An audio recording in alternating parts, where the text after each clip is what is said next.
Okay, I need to distract myself. This is my third time trying to record this. But I want to talk about my AU for the Dream SMP because I'm a huge nerd. So it's based off of the music from Six the Musical, and basically starts off, Wilbur succeeded in blowing up Manberg, yay! But he, in the process, blew up Fundy, Tubbo, Tommy, Eret, Quackity, and Niki.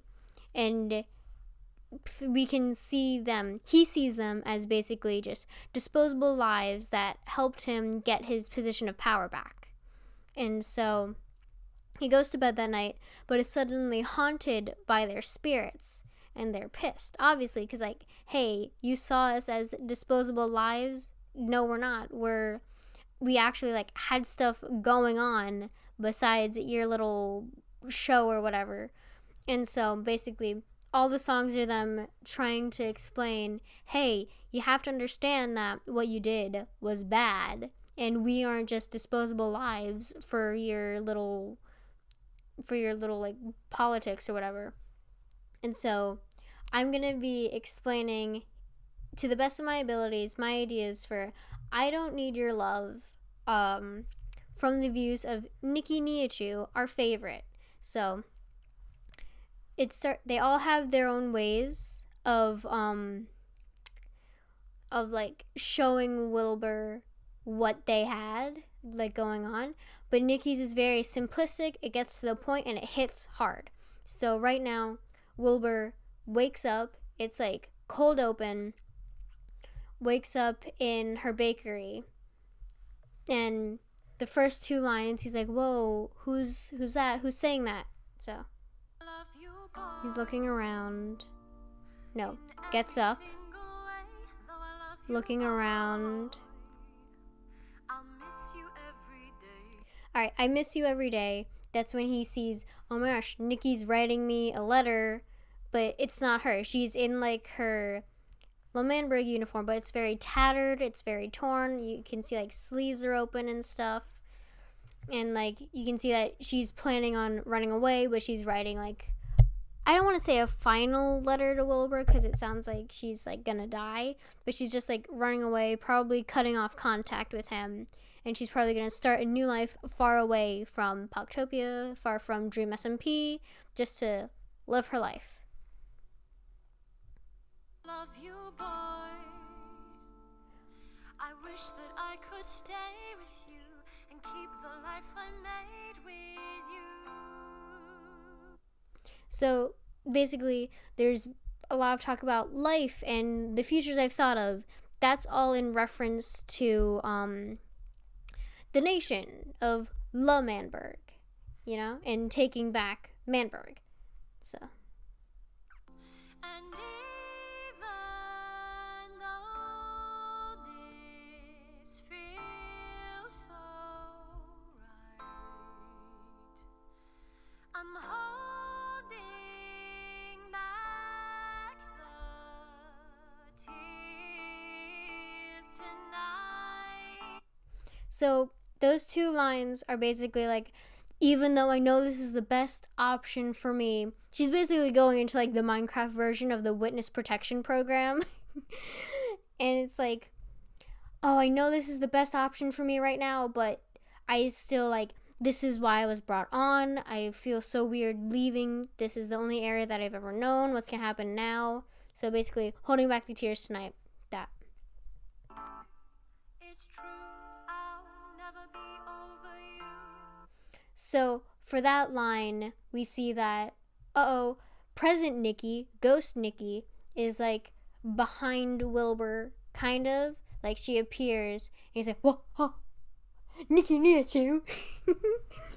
And she's like, yeah, I haven't gotten over how you've basically broken my trust. You broke all of our trust, in reference to the 5 other pawns, as I'll call them.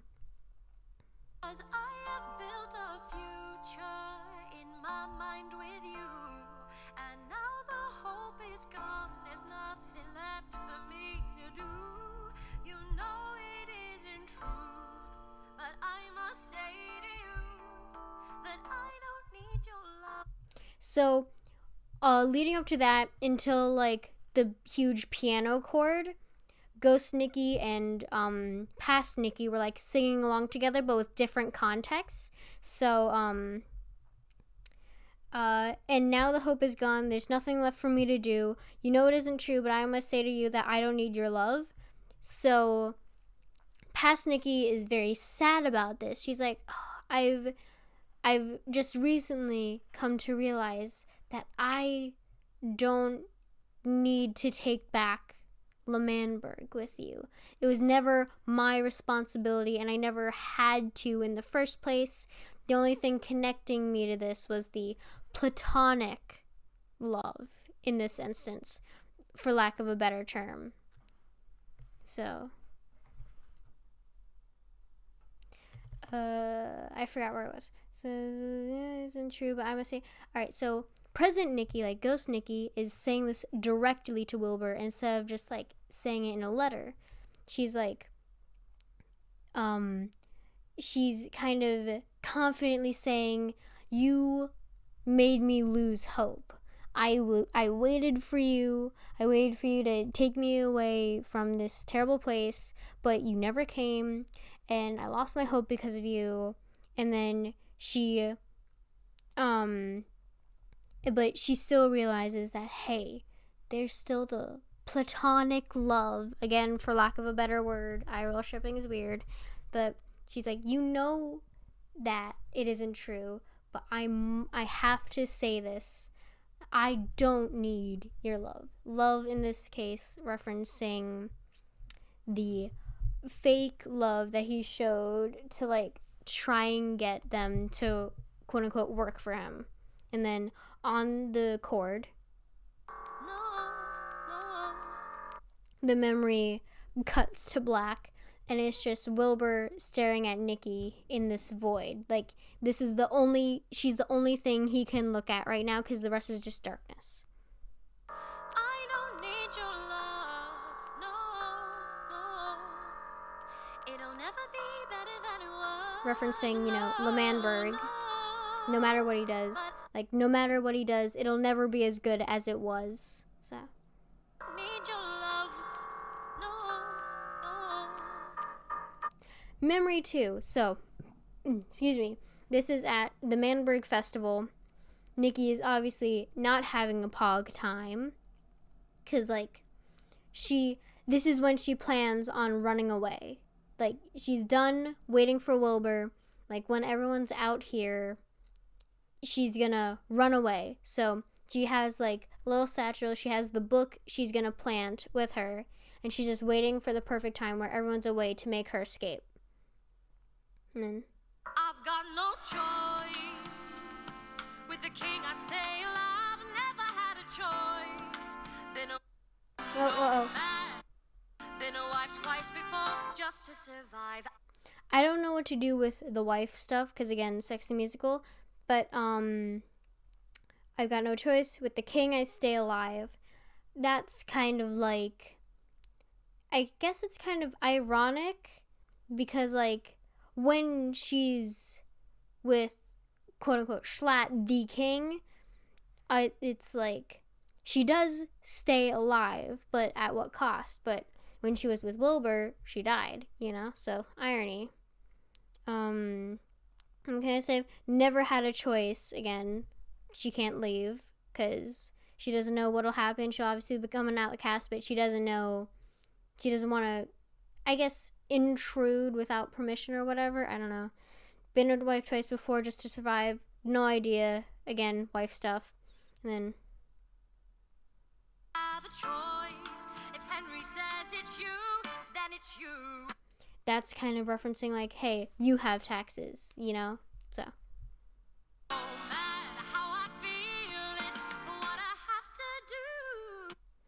And then this is kind of like, hey, I have to do this, but you had the luxury of actually running away and escaping this, and everyone accepted it. But if I could try and do that, people are just like, go back to your house in Manberg, And then it's referenced in the next line. If somehow I had that this is very resentful to the fact that, Wilbur, you were able to leave, and you were able to take me with you whenever you could, but you never did. And I've grown to resent that fact that the reason that you didn't take me was because it was just you wanted me here to tell you things when obviously things were not good for me there, taxes and all of that. No holding back, I'd erase my All right, during this she takes her seat for the speech, and then she notices, past Niki, notices, hey, that's past Wilbur up there on the science program building. And then she's like, I didn't expect him to be here. Now it's like this moral obligation. Well, now he expects me to stay here, so I can't leave. And so this is when she starts to genuinely say, hey, Wilbur isn't looking out for me. He's only looking out for himself and his political gain and all of that. And she realizes this. And so she's like, oh my God, what am I going to do? And then raise my voice. She starts to yell at Schlatt with the following lines. voice. I'd say, Henry, yeah, it's true. And then Ghost Wilbur, well, President Wilbur, he isn't a ghost. It's more of his spirit, kind of.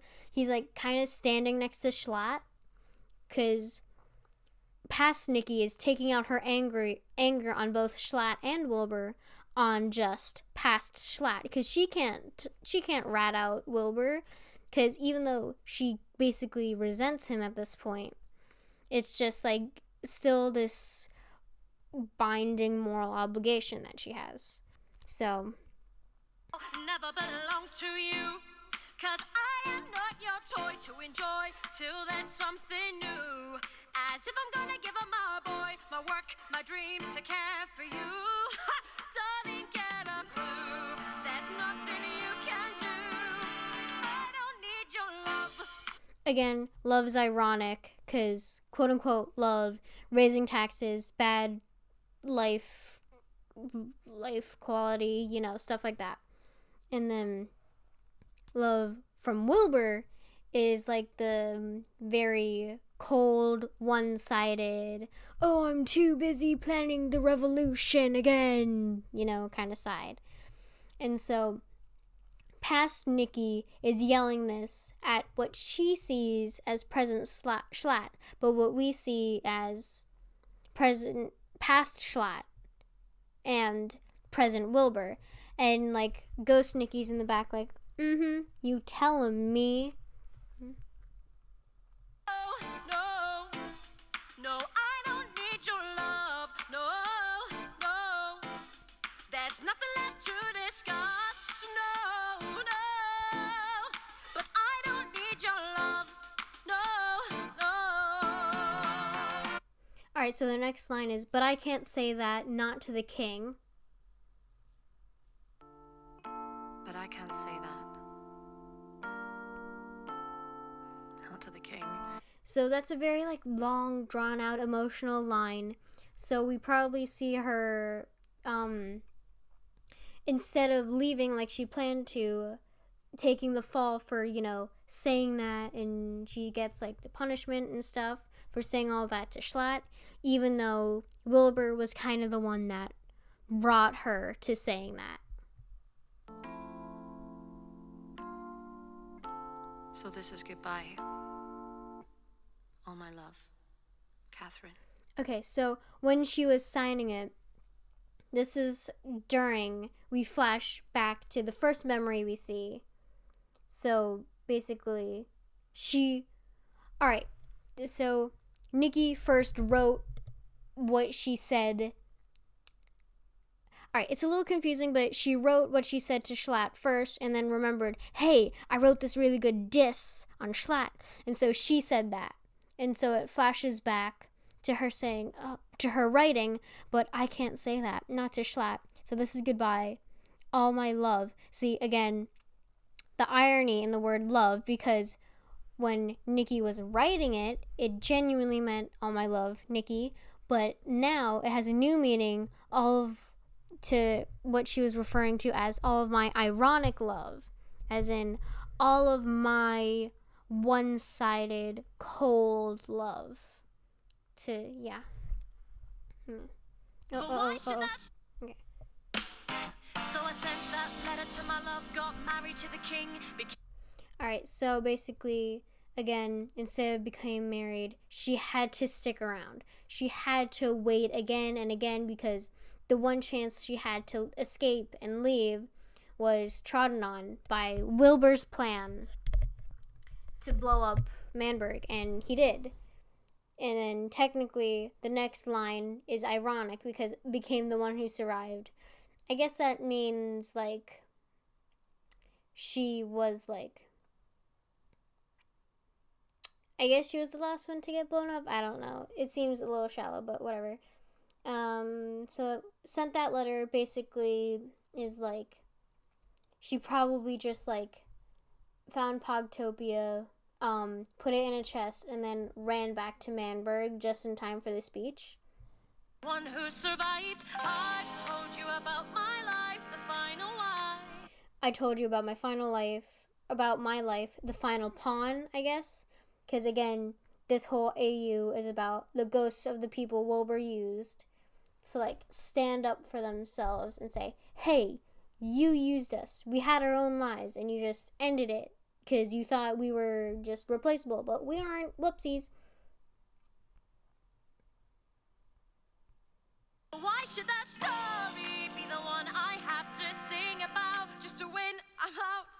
Alright, so basically, this is Ghost Niki realizing, hey, why do I have to just sing about the story you know to realize this?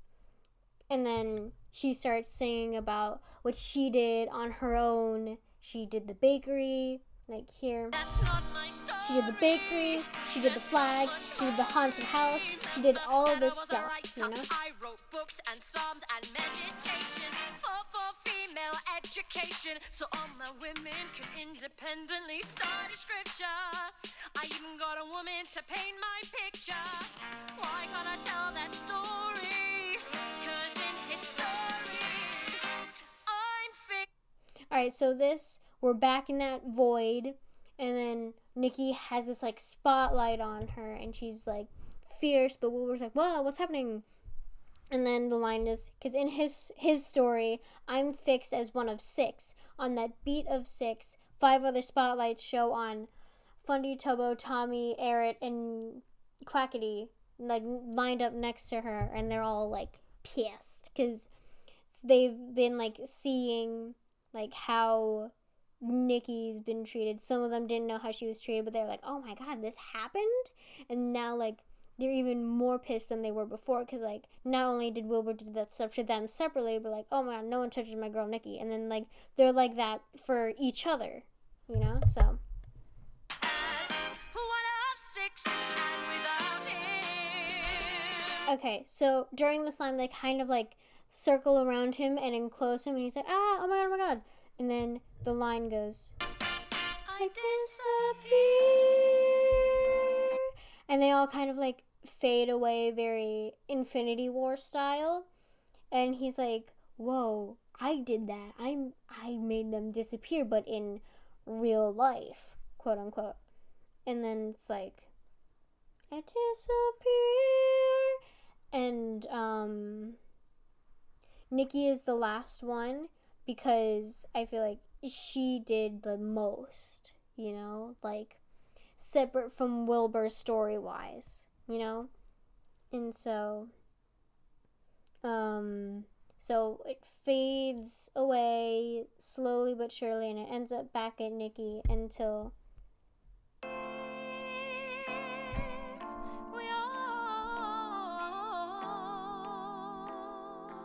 and then like after that,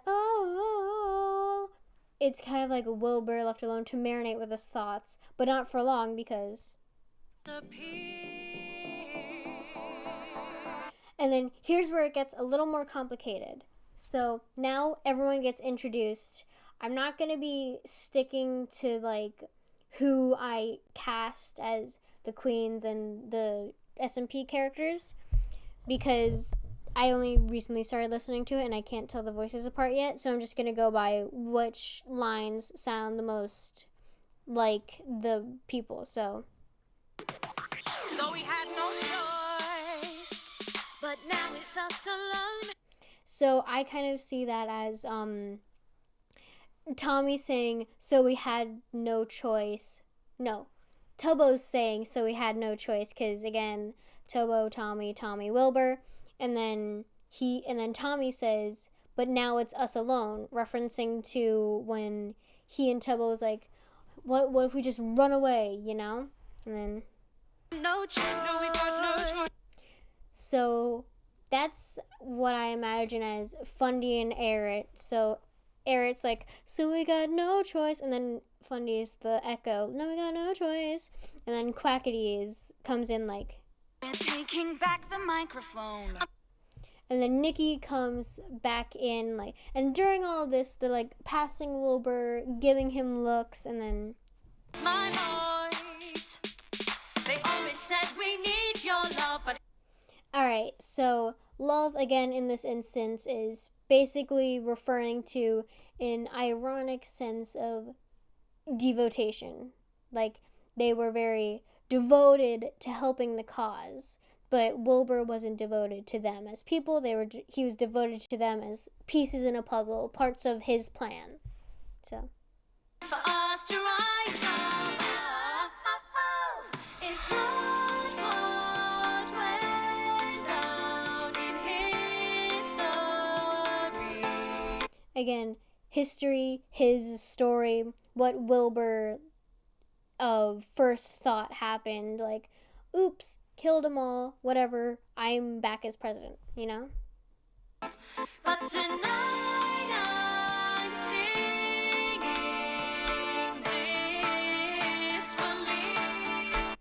And then this is basically like, no, you're not getting away with not writing down what we did. We're singing this for our closure, so our accomplishments outside of you will be remembered and written down because you're still alive, but we aren't, so we can't do that. So we're using you to say, hey, we did all this stuff outside of him.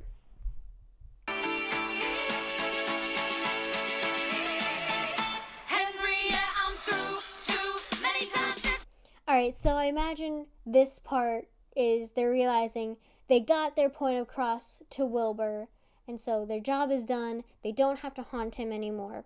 So basically, it's all of them like doing their final goodbyes to Wilbur. Some are probably like, I think civil ones like Tubbo. Tubbo probably comes up first, shakes his hand, and then walks behind him and then disappears, kind of. But it needs to like go on for a little bit. So like Tubbo, Tommy's probably the second to last one, so probably Fundy is next. Fundy is next, kind of like he does a curt nod, because like I think he was still like a double agent the entire time. So like Wilbur said very hurtful things when he thought he wasn't a double agent, but Funny was like, oh, so that's what you really think of me. And then he like walks by, gives a curt nod, disappears.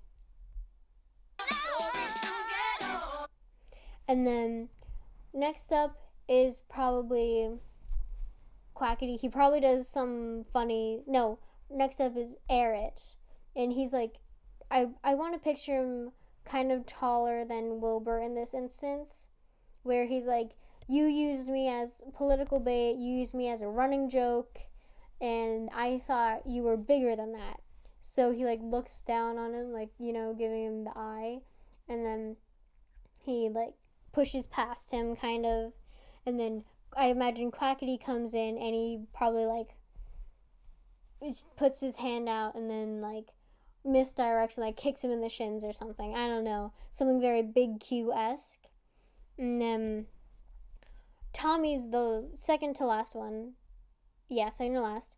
And like he's the one that was like out closer to Wilbur, very like, I don't want to say emotionally damaged because again it's still Minecraft people, but he's the one that was most affected by Wilbur, you know? Like he was told, "Oh, you're never going to be president, Tommy." And so he's just like, "I have no more words to say to you. You've said them all." And so like he doesn't want to stoop down to his like manipulative level. And so he just kind of looks at Wilbur and then decides he's better than that, shakes his head, and then walks off. And then this is this entire sequence.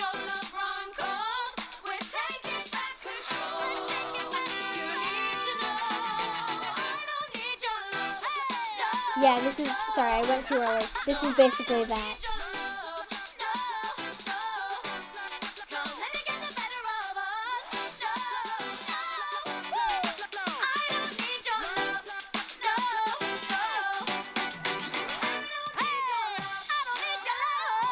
Alright, so this is basically after, probably during when Tommy's like pushes past. And so it's just Niki looking at Wilbur. And he's like, he clicks that she's the one that kind of got them together and organized this. Because she's kind of like half smiling, like, yes, I did this. I made sure that they were all given the recognition they deserve in history books. And so she's smiling not at Wilbur, but at them who have already like left and done, I don't know, ghost stuff. I don't know. But they're still in this like black void. And then Niki's attention focuses back to Wilbur.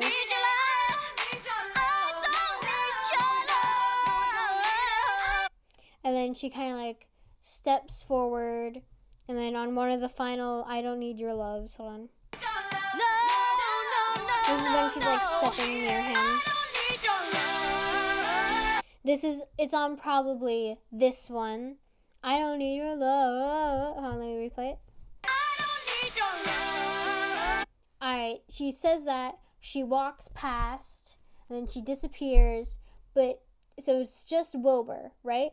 But you can still see there's like dust particles around him. So it's not, he's actually not alone. So all the dust particles try to form something, and then it's like, "We don't need your love," or whatever, and it's like, it's up in his face, and then it poofs, and then he wakes up. This is supposed to be the final one in like all of the songs, because they were supposed to happen over a series of days. This is the 6th day. Seventh day. It's all supposed to happen in a week because they introduce themselves 1, 2, 3, 4, 5, 6. Niki's the 6th and final one to get closure for all of them. And then so sorry, I don't know if you could hear me at all back then, or if the audio was really quiet. Whoops, I don't want to re-record though. So yeah. So Wilbur is like, okay, I know what I have to do now. And then he goes to like, I don't know, pull an Eliza Hamilton, I guess, to put it simply.